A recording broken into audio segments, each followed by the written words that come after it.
Vamos a ver los contratos en particular, que son 6, como les dije. El primero es el depósito de dinero. El depósito de dinero prevé que cuando alguien entrega dinero, se le tiene que restituir dinero de la misma especie a requerimiento suyo o en el momento en que se haya pactado. Yo puedo entonces hacer 2 tipos de depósitos distintos. Lo que se llama depósito a la vista. Por ejemplo, yo voy y pongo en mi caja de ahorro salarial dinero, pongo plata. La pongo, la transfiero, ¿sí? Y está ahí el dinero. Y yo la quiero retirar. Y entonces la puedo retirar por cajero o por donde sea, cualquier día. Ahora, si yo constituyo un depósito a plazo fijo, tengo que dejarla en principio por el lapso que pacté. Si la retiro antes, pierdo los intereses, ¿sí? Pero tengo derecho a remuneración. Esa es la tasa pasiva que a mí me van a pagar cuando yo hago ese tipo de depósitos. Las cajas de ahorro pagan un pequeño interés también por tener el dinero ahí porque es dinero prestable para el banco. Si yo tomo la suma de todo lo que está depositado en las cajas de ahorro salariales de un montón de gente en un banco, es un montón de plata. Entonces el banco dice, todo este montón de plata que tengo, yo lo puedo prestar a terceros. Tengo que conservar ¿cuánto? Lo que me dice el Banco Central que yo tengo que tener de encaje por lo que van retirando los ahorristas. Hay partes que son más fluctuantes, porque el salario mensual uno tiende a retirarlo todo en el periodo. Entonces eso está todo estudiado. Digamos, según el tipo de depósito, el banco me autoriza un encaje u otro. Si es para estrictamente salarial, en general tiene que prever que se va a retirar todo en el curso del mes. Y así eso permite prestar el dinero y eso va a ser lo que va a determinar la tasa de interés y los costos que vamos a tener en otras áreas. Entonces, básicamente eso es el depósito de dinero. Yo tengo, disculpen, después tengo la cuenta corriente bancaria. La cuenta corriente bancaria está regulada en el 1393 del código. ¿Ese es el depósito a plazo? No. El depósito a plazo lo vimos antes. Sí, ok. 1392 es el depósito a plazo. Sí. La cuenta corriente bancaria tiene esta particularidad. Yo tengo una suma de dinero, tengo abierta una cuenta corriente, y ustedes supongan que yo tengo depositados 10.000 pesos en la cuenta corriente. La cuenta corriente bancaria tiene 2 particularidades importantes. La primera es que me autoriza a operar con cheques. Yo puedo librar cheques. Tengo chequera y puedo librar cheques. Hoy día ya se están utilizando los cheques digitales. Puedo librar cheques para ser cobrados dentro de un tiempo. La segunda es que yo tengo en la cuenta, puedo tener acuerdo de giro en descubierto. ¿Qué quiere decir el acuerdo de giro en descubierto? Quiere decir que el banco me puede autorizar a mí, por un pacto que establecemos en el momento de la apertura de la cuenta o que se puede renovar a posteriori, a liberar cheques por dinero que no tengo. Vamos a ver. Supongamos que yo tengo 10.000 pesos en la cuenta y que tengo un pacto de giro en descubierto de 50.000 pesos. Eso quiere decir que yo puedo librar cheques hasta por 60.000 pesos. Los 10.000 que tengo más los 50.000 que el banco me autoriza a librar sin tener el dinero en la cuenta. El banco los va a pagar esos cheques. ¿Por qué? Porque tenemos un pacto que los va a pagar igual, aunque cuando los traigan a cobrar yo no tenga ese dinero en la cuenta. ¿Hasta qué monto lo va a pagar? Hasta el monto del acuerdo de giro en descubierto. Si yo me paso de ahí, ya no los va a pagar el banco. Los va a rechazar. Y ustedes saben que eso ya es un delito penal, el cheque rechazado, 302 del Código Penal, etc. Más allá de que lo pueden presentar al cobro. Entonces, yo puedo librar, si bien tengo solo 10.000 en la cuenta, puedo librar cheques hasta por 60.000. el banco los va a pagar. ¿Y qué va a ocurrir después de que el banco los pagó? Bueno, el banco, voy a ser deudor del banco. O sea, el banco desinteresó a la persona que se presentó a cobrar el cheque, pero yo paso a ser deudor del banco. Y la tasa de interés del saldo deudor de cuenta corriente bancaria es alta. Es una tasa saladita. No me conviene a mí ser deudor del banco. Las empresas lo usan constantemente, los particulares también, pero las empresas lo usan constantemente y tratan de, a veces están 2, 3 días en descubierto, se llama. Estar en descubierto es cuando vos tenés cosas que el banco pagó porque tenés acuerdo de giro en descubierto y están generándote intereses que son altos y tratás de cubrirlo lo antes posible. O sea, el primer dinero que cobras como empresa lo metés ahí para cerrar eso. Esa es como tener un agujero en una cañería, digamos, para tapar eso y no seguir perdiendo dinero. Pero a vos te permite operar, son formas de financiamiento, porque vos tenés eso abierto.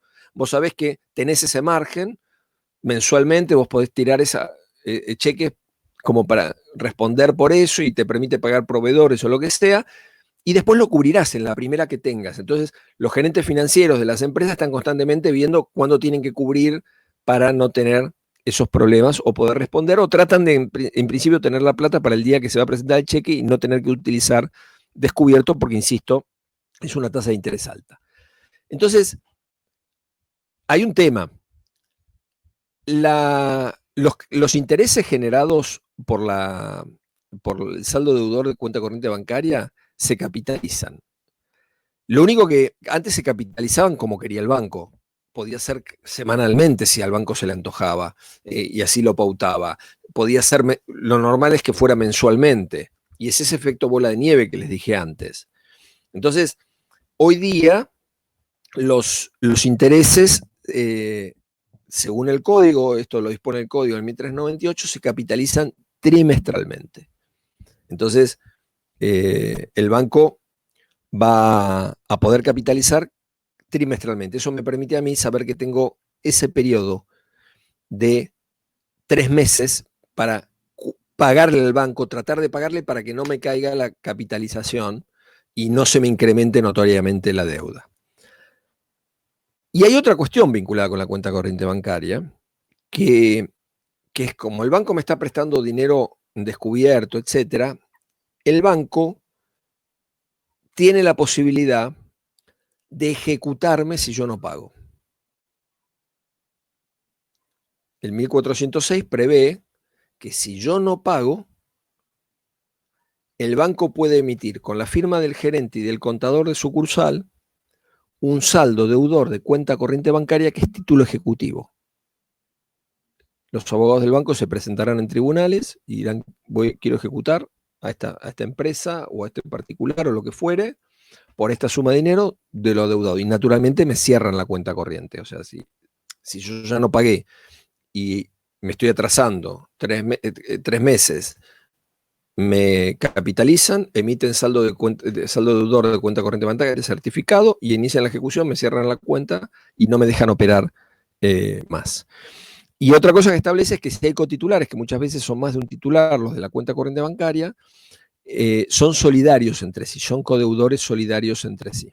Entonces muchas veces hacen que abra una empresa y además alguno de los integrantes del directorio sea codeudor solidario y en todo caso pueden ir contra el patrimonio de uno u otro, porque si la empresa está en una situación complicada financieramente, a lo mejor van contra el gerente o contra el socio de la empresa en forma particular. Otro contrato es el contrato de préstamo bancario. El contrato de préstamo bancario es aquel en el que el banco se compromete a me entrega una suma de dinero y yo me obligo a devolverlo y a pagar intereses en la moneda de la misma especie. Es la parte esa del contrato donde a mí me entregan dinero, digamos. Entonces yo tengo que devolverlo dentro de un plazo y a pagar intereses. Y en general se estipulan garantías hipotecarias, se estipulan garantías de diversos tipos, de forma tal que si yo no pago me demandan y eventualmente me harán un juicio hipotecario. Esto es lo más común, que los bancos pueden, incluso tienen una facultad en la misma época, por la 24441, en la época de Cavallo, ministro de Economía, de iniciar una ejecución hipotecaria extrajudicial. Después solo tienen que pedir algunas medidas judicialmente, pero va rápido, ellos designan al escribano, etcétera, entonces pueden subastar rápido los bienes para cobrarse. Después tengo otra operación, otro contrato, que es el descuento bancario, el contrato de descuento bancario. El contrato de descuento bancario es un contrato por el cual, si yo soy cliente del banco, puedo hacer lo que se llama descontar documentos. ¿Qué quiere decir descontar documentos? Miren, a mí en mis operaciones comerciales, alguien me entregó un pagaré. El pagaré vence dentro de 90 días. Yo necesito plata hoy. No puedo esperar 90 días. Me surgió una necesidad económica, tengo que pagar un proveedor o lo que fuere, entonces voy con mi pagaré que vence dentro de 90 días al banco del que soy cliente y le pido descontarlo. ¿Qué quiere decir?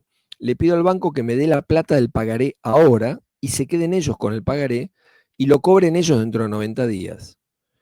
Claro, el banco asume un riesgo, porque a lo mejor dentro de 90 días el deudor no paga. Y entonces ellos tienen que iniciarle juicio al deudor. El pagaré es título ejecutivo, entonces a lo mejor le tienen que iniciar un juicio ejecutivo dentro de 90 días para que el tipo pague. Entonces el banco, como está asumiendo un riesgo y me está adelantando dinero por algo que va a cobrar a 90 días, me las va a cobrar todas. O sea, me va a cobrar la asunción del riesgo, más las tasas de interés proyectada por estos 90 días, todo eso. Pero yo voy a tener una parte de ese dinero sin tener que estar pidiendo crédito al banco. Entonces, yo transformo a lo mejor 100.000 pesos que tengo en la mano, en un pagaré, lo transformo en 85.000 o en 90.000 en dinero contante y sonante, y esa es la diferencia que me cobra el banco por asumir eso que va a poder cobrar dentro de 3 meses, o incluso menos me dan. Entonces, eso es una forma de convertir en dinero un papel que yo tengo ahora y que vence dentro de 90 días. Es monetizar un título de crédito. Entonces, esa es la operación de descuento bancario que está en el 1409, la operación de descuento bancario. Y otra muy interesante, pero desde el punto de vista de los que trabajen en empresas que requieran financiamiento o demás, es la del 1410, la apertura de crédito.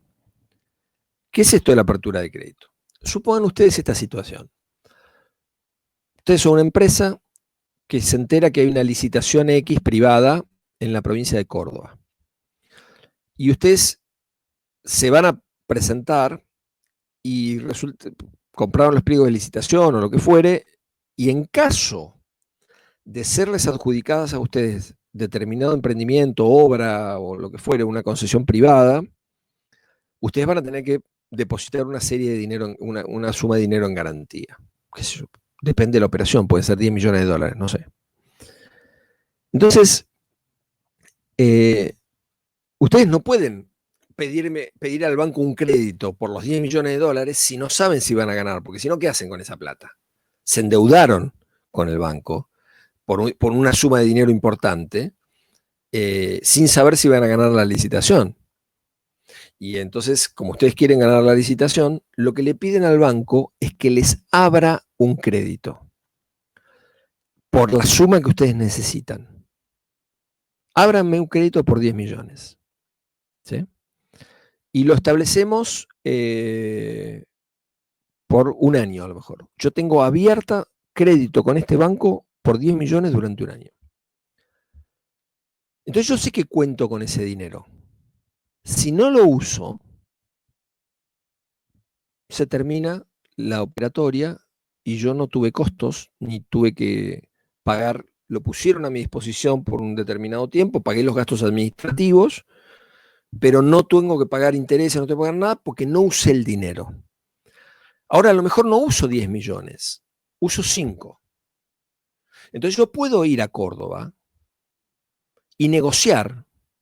Y si tengo que poner 5 millones, yo sé que tengo margen de 10. Entonces digo, acá está, listo. Le digo al banco, autorice, haga una transferencia de 5 millones de los 10 que tengo autorizados. Y a mí me permite jugar en esos casos. Y entonces voy a deber intereses por cuánto, por los 5 millones que usé. No tomé crédito por 10 sin saber si iba a ganar la licitación o no. Entonces a mí me da margen, me da posibilidad de moverme. Y Esto es muy importante porque es un recurso que usan a veces los gerentes financieros y los abogados de empresas que están más o menos ahí, con alguna situación complicada desde el punto de vista patrimonial, porque estas sumas no son embargables. Si el banco a mí me deposita, me presta 10 millones de pesos y me los deposita en una cuenta, los acreedores pueden embargar esa cuenta y quedarse con ese dinero. En cambio, la disponibilidad de crédito no es embargable, lo prevé expresamente la ley. Entonces a mí me permite a lo mejor ir y hacer esa operación que me saca de mi situación complicada, un nuevo negocio que me saca de mi situación complicada y que sin que mis acreedores me lo traben. Entonces es un recurso a utilizar dentro del armado financiero de una pyme, por ejemplo.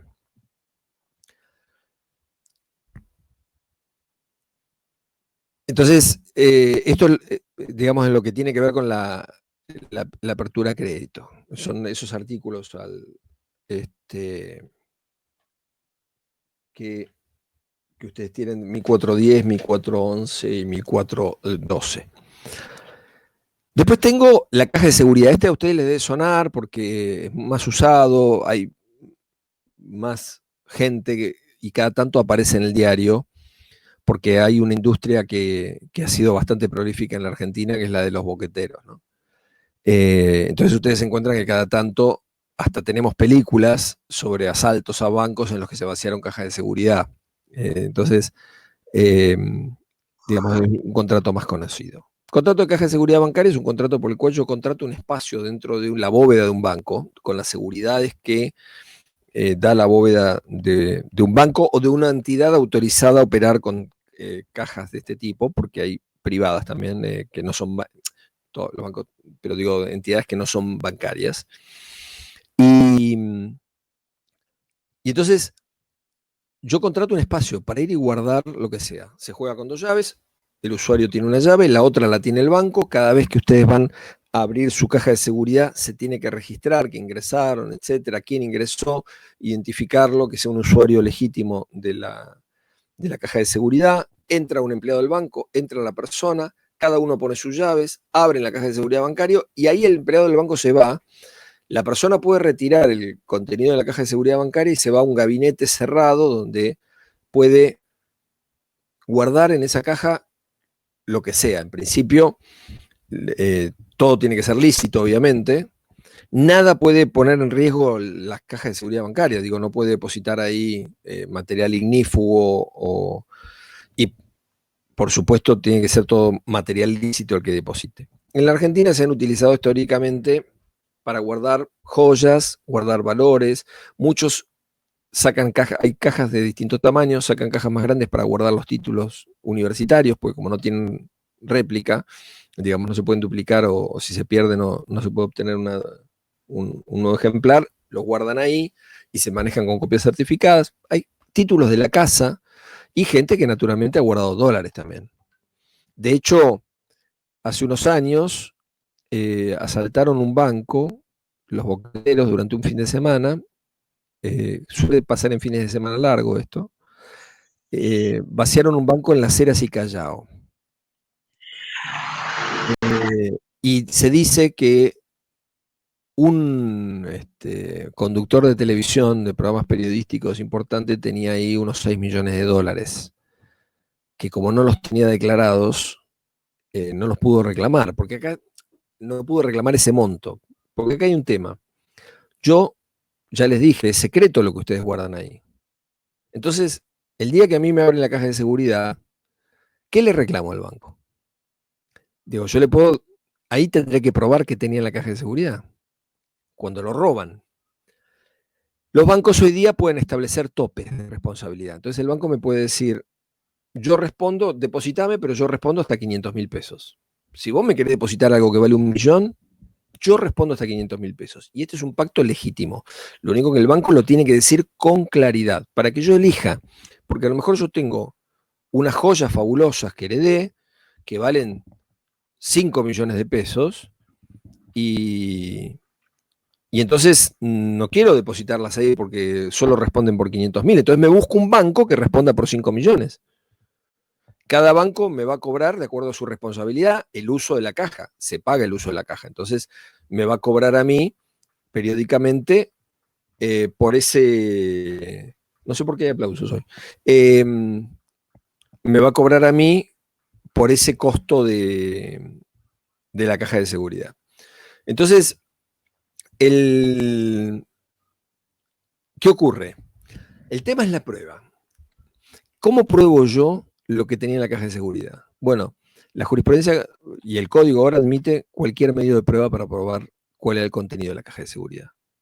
Hay muchos casos en la jurisprudencia y les doy, por ejemplo, uno que es más o menos claro. Una señora vende un departamento, una operación simultánea, vende un viernes y el lunes escrituraba el departamento que compraba. Alrededor de las 2 de la tarde entra al banco, ingresa su caja de seguridad, está 10 minutos en su caja de seguridad y se va.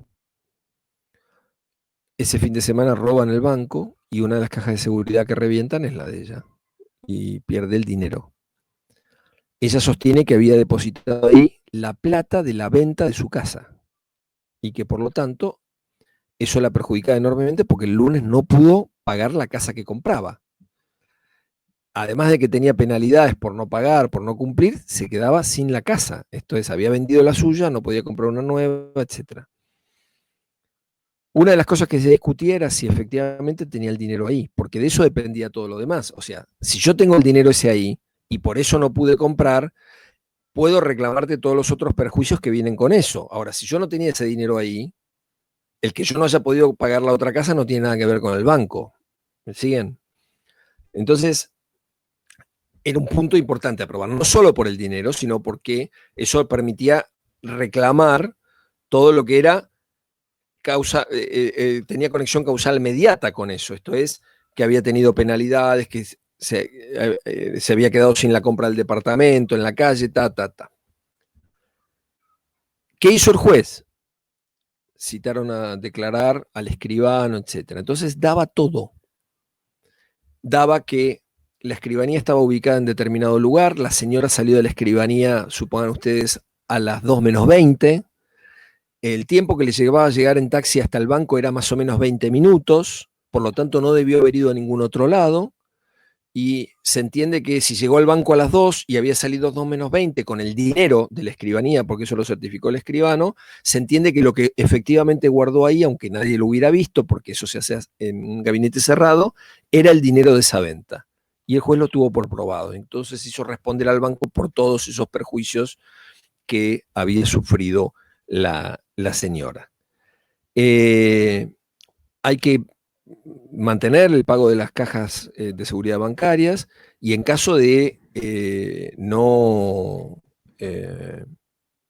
pagarse, el banco tiene derecho a la apertura de la cuenta y a cobrarse con el contenido de la cuenta lo que se le debe. El resto, esto lo tiene que hacer con una certificación, con un escribano, etcétera. El resto lo tiene que depositar, consignar judicialmente. Entregárselo a la persona de la que se trata o consignarlo judicialmente. Esto está en el 1417, el tema de retiro de efectos y apertura de cuenta. Y el último de los contratos bancarios es el contrato bancario de custodia de títulos. ¿Qué ocurre? Muchas veces las personas invierten, tienen acciones de una sociedad, de otra, etc. Las acciones pagan dividendos. Normalmente hay una época del año en la que las empresas distribuyen entre los accionistas lo que serían las ganancias, de acuerdo al tipo de acciones que tienen, etc.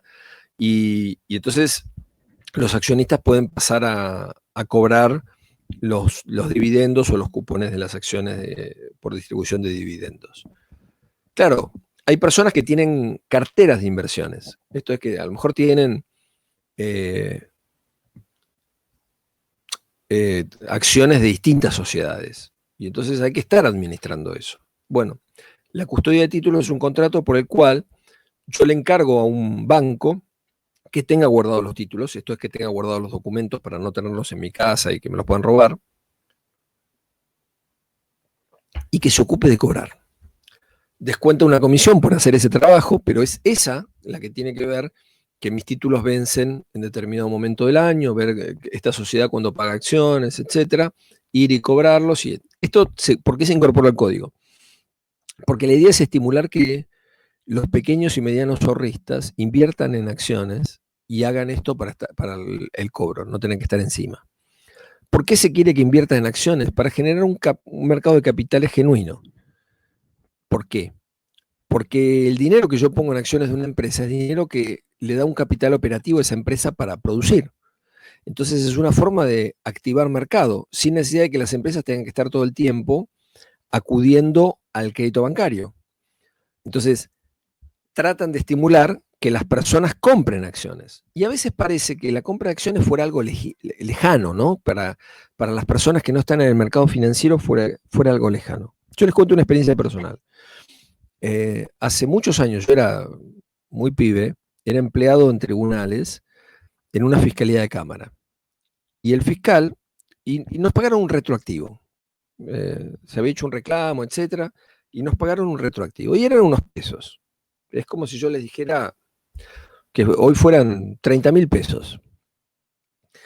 Y éramos todos pibes de 20 y pico de años que nos estaban pagando eso, y el fiscal, que ya vio que dijo, estos se los van a patinar en 2 minutos, en 5 noches de salida, nos reunió y nos dijo, muchachos, no, hagan una cosa, no tiren la guita, digamos, salgan, hagan lo que quieran, pero compren acciones.